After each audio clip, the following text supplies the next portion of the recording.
Hey everyone, welcome to what may be the first video on my new channel. This is a channel where I open up my life to you a bit and we talk about some things. So right in front of me here actually are some Magic the Gathering cards. I know a lot of people say Christians can't play the game. Well, I'm not a legalist. I'm also not a victim of my environment. So I play this trading card game because it is fun. None of the cards have any special meaning to me. I just play it because I like the mechanics of the game. So I've been sorting my cards recently. I'm going to be moving these out of the way while I talk to you.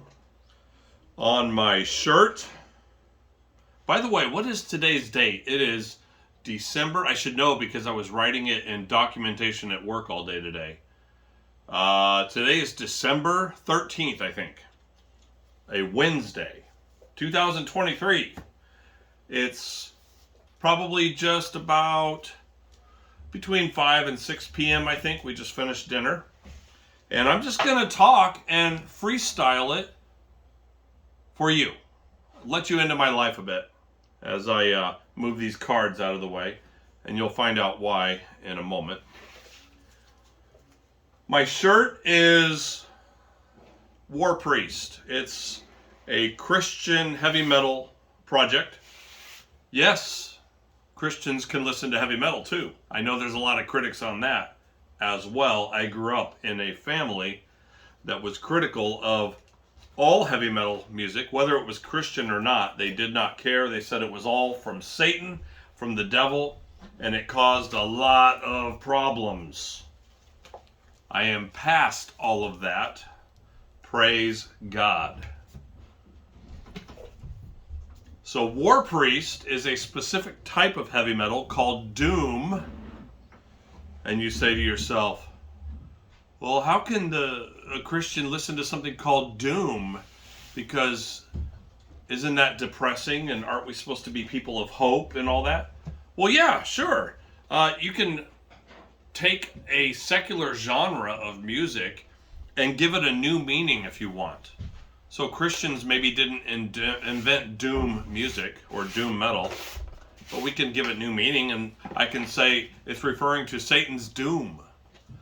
But anyways, it's kind of a slow, trudging, grudging, dredging type of metal. It crawls along, very repetitive in parts.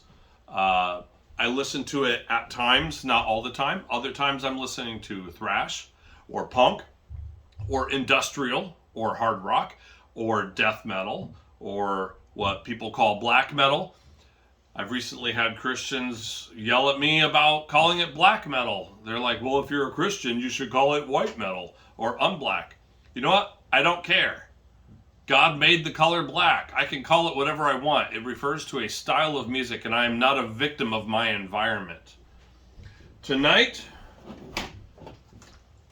finishing some Pure Leaf Subtly Sweet tea. I'm getting to a point here. Bear with me. If I can find my pocket knife, wouldn't that be helpful? If I can find my pocket knife, and we're going to open some packages. I have lost my pocket knife, so we're going to do our best with my wallet knife. It's actually this kind of cool little hard steel pocket tool. It's the size of a credit card, but it's got a little sharp edge in there, kind of like a letter opener. We're going to try and open some packages with that. So, let's talk about my year. It's been a crazy year. I've been so busy with work and other things that I have not been able to even open the music that I've been buying. So record companies and music artists will ship me music in packages, and I'm so busy that I just don't have time to open them. So we're going to try and open these, and I'll just talk about them on camera. I honestly have no idea what some of these are because, I forget what time of year they came and so on. So we're just going to go through it and see what we got here. This package came from Velvet Blue Music. out of, I think it's Huntington Beach, California. Yeah, Huntington Beach. I've been to Huntington Beach a couple times. I was young. I was like a teenager. But I have very fond memories of Huntington Beach, California. Man. Anyways, it's run by Jeff Cloud. Jeff Cloud runs a label called Velvet Blue Music. He has a long history of working with the Martin Brothers, both Joy Electric and that's run by Ronnie Martin. And then Starflyer 59, my favorite band of all time, which surprisingly is not heavy metal. It's alternative rock. And Starflyer 59 is run by Jason Martin. And Jeff Cloud, who runs Velvet Blue Music, has been involved with and even played with both artists before. But now he has his own label. Most of the stuff on the label I don't listen to. I do listen to the stuff he puts out from Starflyer 59, also LN, and a little bit of the Rocky Valentines, which is Charlie Martin, Jason's son and Ronnie's nephew. So let's open this up and see what this is from Velvet Blue. Oh, nice. I've got a mailer here that I can reuse because it's not labeled. So when I ship stuff out for eBay or whatever, that'll be nice. It's cool because Jeff always signs, he always actually prints out like a photograph like you would get from the photo lab years ago. And he signs his last name. So I get one of these with every package. I've got a growing pile. He always adds in some kind of a center label for a vinyl record. Extras that he had printed up. This one is from Vanity, which was the most recent full-length album from Starflyer 59. This is the B-side label. And I just keep those. He always adds in marketing material. This is some kind of a ad for Leam of the Earth. I have not listened to Leam of the Earth. Some kind of alternative slow rock project. Maybe someday I'll give them a listen. But he always adds in marketing material. And here we have Old. This was from the mid-career of Starflyer 59. The mid-career. And I love these cassette long boxes that they're putting out sometimes. Pretty cool stuff. In fact, let me go get one over here that I'll show you. This one, if I can find it real quick. Oh no, I can't find it. I'll have to show you on a future episode.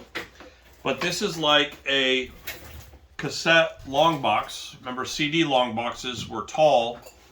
The reason the CD long boxes were tall was because vinyl records were still in the stores while CDs were being sold. And so they had to make something tall that would fit inside the record cabinets. And so this is a reissue of Old by Starflyer 59 on cassette. Why?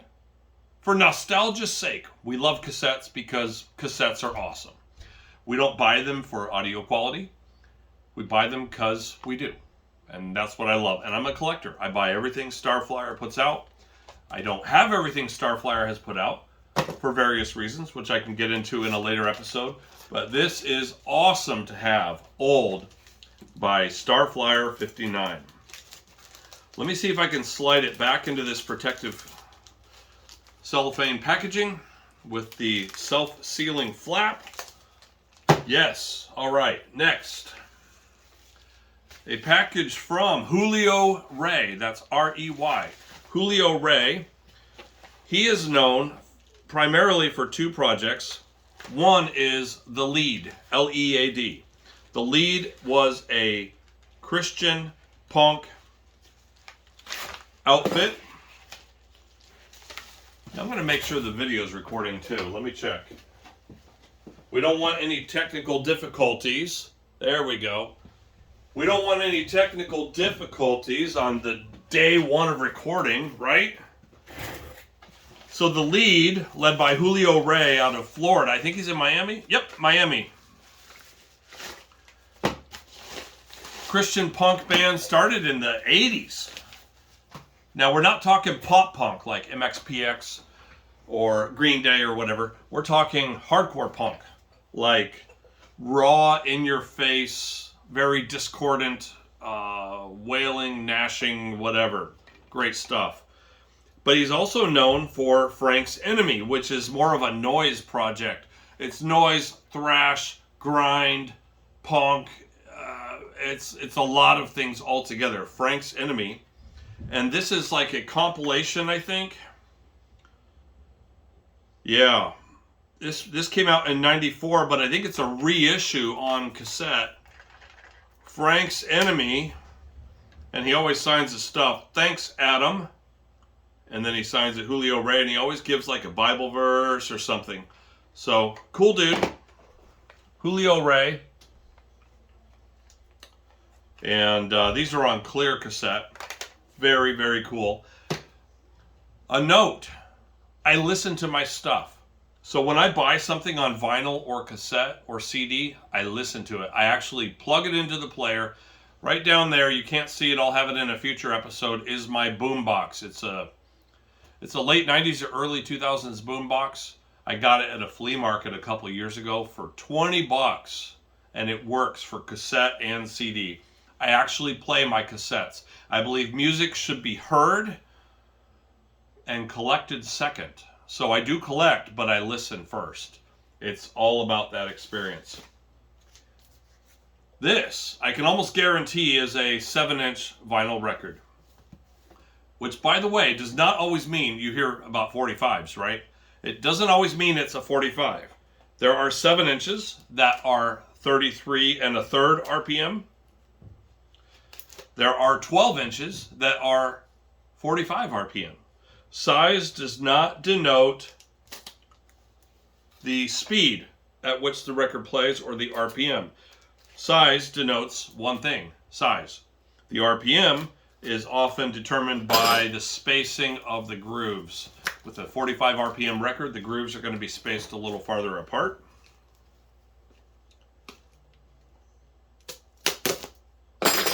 Try and open this up here without killing myself or breaking the product inside. Oh, and this came in the Frank's Enemy package from Julio. 2-for-1 special. Thanks, Adam. By the way, whenever I get a chance to autograph, I don't. If a artist gives me an autograph of their own will, I accept it. But I don't purposely ask for autographs. I think it is for me personal. It's a personal decision. Don't feel judged. It is to me, it feels idolatrous. And that's just me. The person is just a person like me, and we all stand before God equally. So, but he also sends old postcards and ads from years gone by. So I hang on to this stuff from the music industry and so on. Hang on, wait. I almost put this package down. There's something in here, right? I didn't show you the record. Oh, yes. We have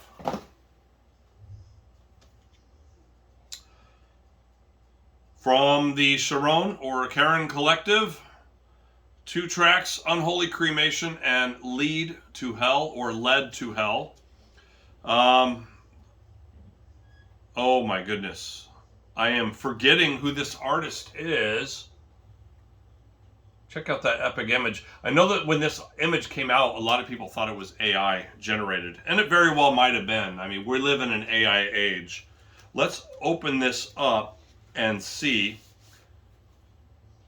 if we can find out who this is, because I'm forgetting who that is, and I can't always read the metal font. See that?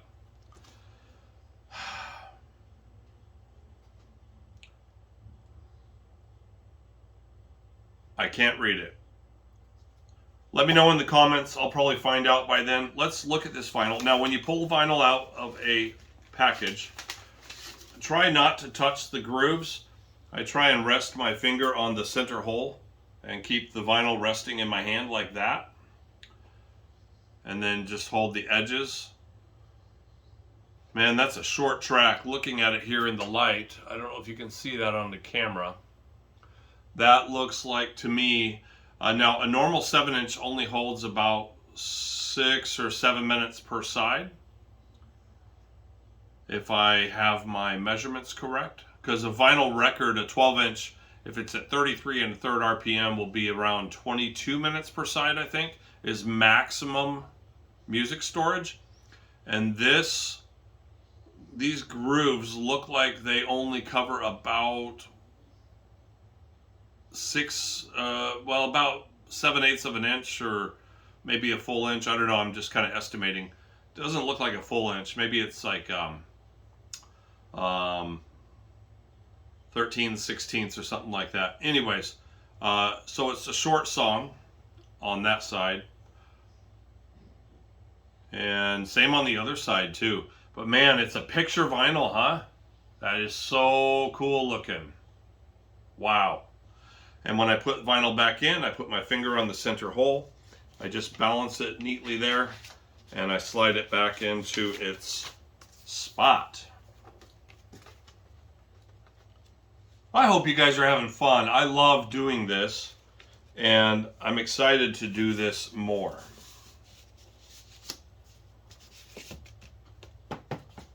Yeah, that.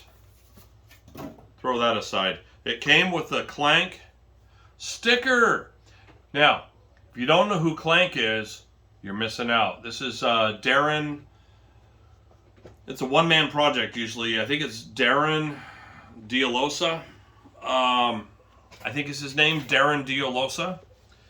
Really cool dude. And he formed a Christian industrial act called Clank back in the 90s. Back when Christian industrial was really taking off in the time of Under Midnight, Argyle Park, Mortal, and Circle of Dust, Deitophobia. Clank was coming out around those times, and I even saw Clank in concert. Opened for Living Sacrifice. There was multiple artists there that night, but Clank opened for Living Sacrifice. I got to see Clank in concert right around the time that Downside came out. Killer track, killer release, killer artist. Go check out Clank. And he loves the Lord too, which is awesome. All right. I don't know why I guess the Sharon or Karen collection, I don't know how to pronounce it. I think it's Sharon. The Sharon Collective is a label. I guess they're putting out some Clank stuff. I guess I was unaware. I should be more in tune, right? It sounds like I've got music knowledge, but there's stuff I don't know. Like I bought this record, I don't know who the artist is. All right, let's open this. Let's see what this is. I'll quit babbling and wasting the precious hours of your day. This is obviously a CD. Let me make sure there's nothing inside. We're good. Nice bubble wrap. Oh, this is The Undertaking Superstitions CD. This has 12 tracks. Now, The Undertaking is out of, what are they, San Diego? They're down in SoCal. And I love these guys. Really, really great band. Good quality music. Really fun. Lead singer's hilarious. I drove 5.5 hours from Michigan just to see them in concert in Ohio. It was just outside Cincinnati. What's the name of that little... It's like a suburb of Cincinnati.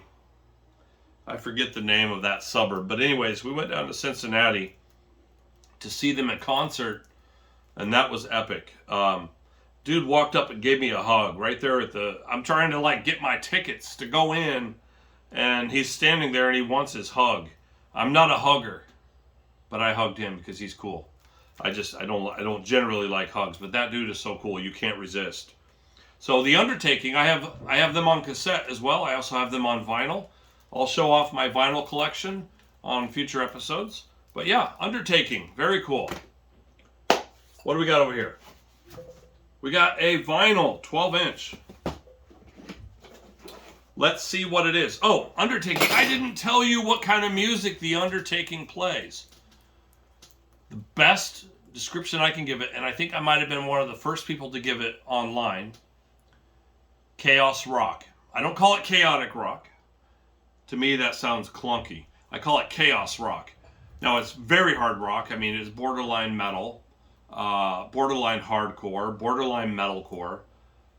But I just call it chaos rock. It's complete noise chaos. Love these guys.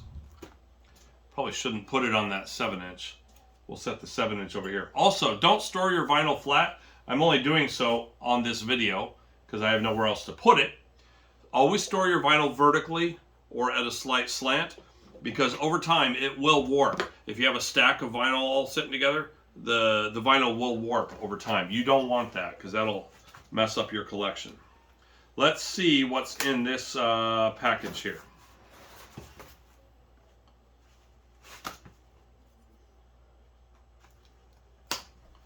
Oh, this thing is a bit dull after all this. I wish I had my pocket knife. I didn't come prepared, but that's all right. Next video. I love the noise that makes when it hits the table. Clank. Oh, Fallstar. Yeah.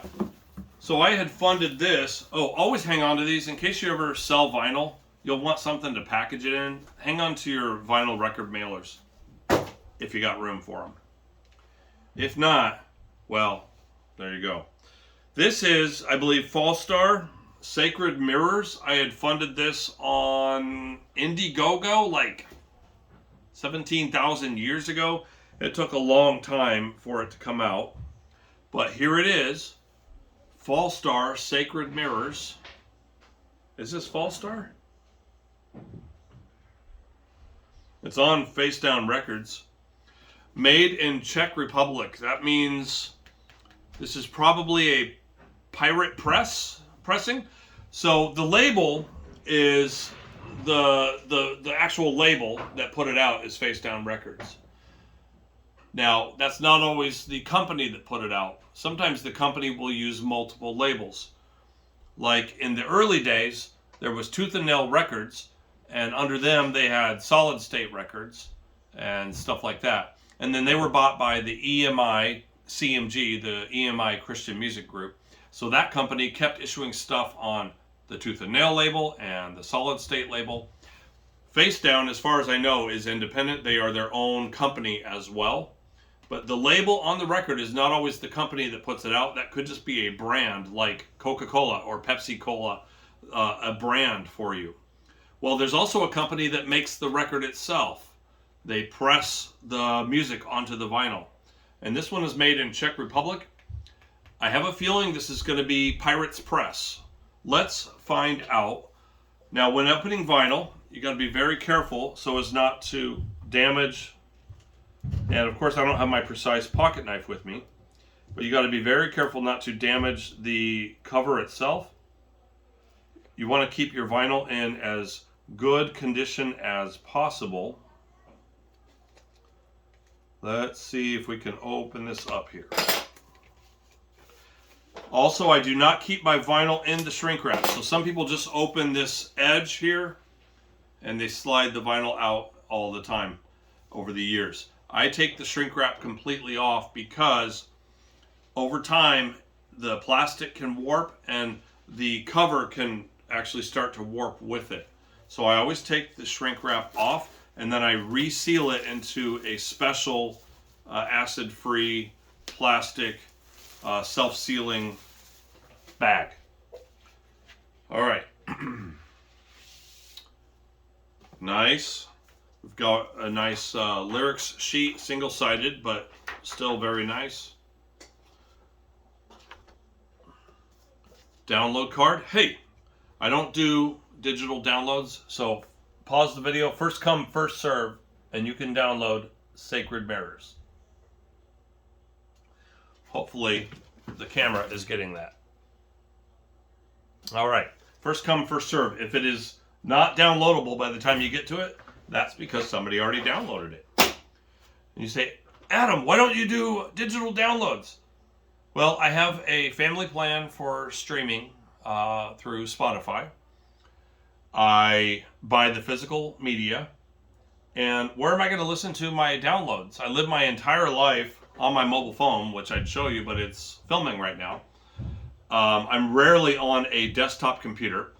Well, actually, I'm on a desktop computer every day at work, but I'm not going to access personal stuff at work. Also, I can't listen to music at work anyway because I'm on the phone all day with customers. So when am I going to listen to digital music that I've downloaded? I just stream it through my Bluetooth headphones or my phone speaker or some other Bluetooth device. And when I'm not doing that, I'm listening to the actual physical media. So I just don't do downloads. Plus, I have nowhere to store them. Really, I would need a lot of storage, and I just don't. I don't mess around with it. So, again, here we are. We're pulling the vinyl out. We've got the center label. Keep my finger on it right there, like that. If I remember, it'll say like Pirates Press CZ or something like that. And you have to look in the runout groups. So the runout is this center area. There's very widely spaced grooves. And this one looks like there's about 4 or 5 widely spaced grooves in the center there. And that is where they etch the pressing information from the plant itself. Also, they will often press in or etch in the mastering engineer. You have to kind of angle it just right in the light to find the pressing information. I usually find a light, there we go. This one says, I just found something. It says 25, very hard to see, 2581 something. A lot of times the catalog number of the item will be etched, or it'll be lasered, not lasered, it'll be etched or pressed into the runout. Now, when I say etched, a lot of time that's done by hand. They take a pen knife and they actually etch it in by hand onto the master, and they press it on all the others. Let me flip it, because sometimes the pressing plant is only listed on one side. Usually it's only listed on one side. The label is printed in almost like a computer font, but the pressing info is often etched in. There, I can see it better, like 2580-143A. So that must be side A or B, probably side A. Still looking here, and I will not bore you any longer if I can't find it. Somebody who has this or can check on Discogs if this was pressed by Pirates Press, which they're not known for the highest quality. They're really not. A lot of people complain that Pirates Press copies are noisy, have a lot of surface noise. It's not really a clean press, but maybe they've improved over the last few years. I don't know. We're going to slide that back in. Now, when I slide my records back in, I leave the opening flap for the center sleeve up, vertical. Most records you find in the thrift store, when you pull the record out, it's like this. See, the record is vertical, but the opening flap for the center sleeve is on the open edge. I don't do that. And you'll say, Adam, why don't you do that? I'll tell you why. I keep it vertical so that any dust that's in the environment, because gravity takes over, right? Dust falls. Any dust falling doesn't land on that open flap of the center label and start to work its way into the vinyl area, because dust over time creates noise and scratches. I keep it vertical so the open flap is on the top side. Before I forget, let me slide the lyrics sheet in here. Also, one last bit of information on vinyl. If you ever sell used vinyl, it's best to take the vinyl outside of the inner sleeve and, well, not the inner sleeve, but outside of the record itself, and ship it separately, ship it stacked on top inside the mailer. Because over time, as you ship, it'll bounce back and forth and it creates these tears in the seams. If you have it outside and somehow pushed down onto the record face, but not taped, of course, but somehow enclosed, like in the package, you create a pressure point there, then it won't bounce around inside the sleeve and bust open the edges. I don't have any of the protective sleeves that I use. I'll show those on a future video. Whew, all right.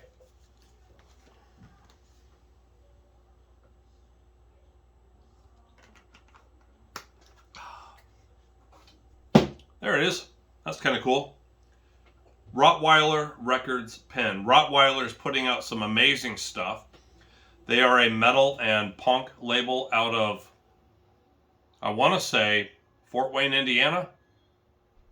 The northeast corner of Indiana. Only a couple hours from me, actually.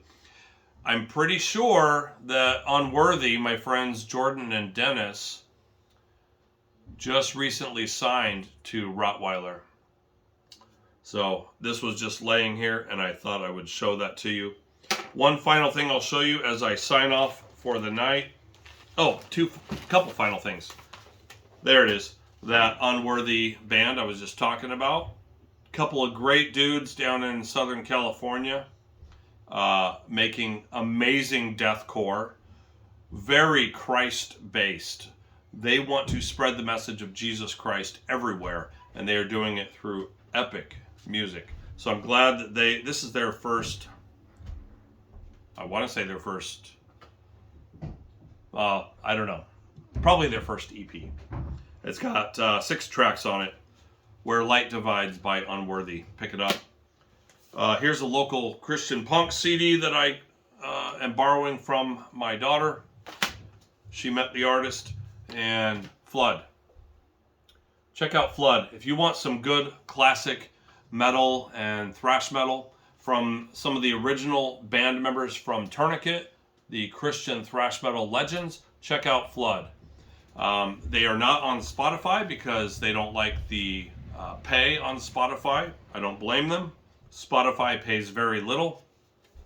So check out Flood, and you can find them only on Bandcamp or on physical media. And I think you can go to their website, floodofficial.com, and purchase their CD. Epic metal album right here, featuring the legends, Gary Lanier, Guy Ritter, and Eric Mendez. All of them were in Tourniquet. They also have David Husvik on drums and Anna Centina on bass, and then some other guests. Check it out. This is all for tonight. My name's Adam. I'm in Southwest Michigan. My life rocks. Tell me about yours in the comment. Thanks for watching.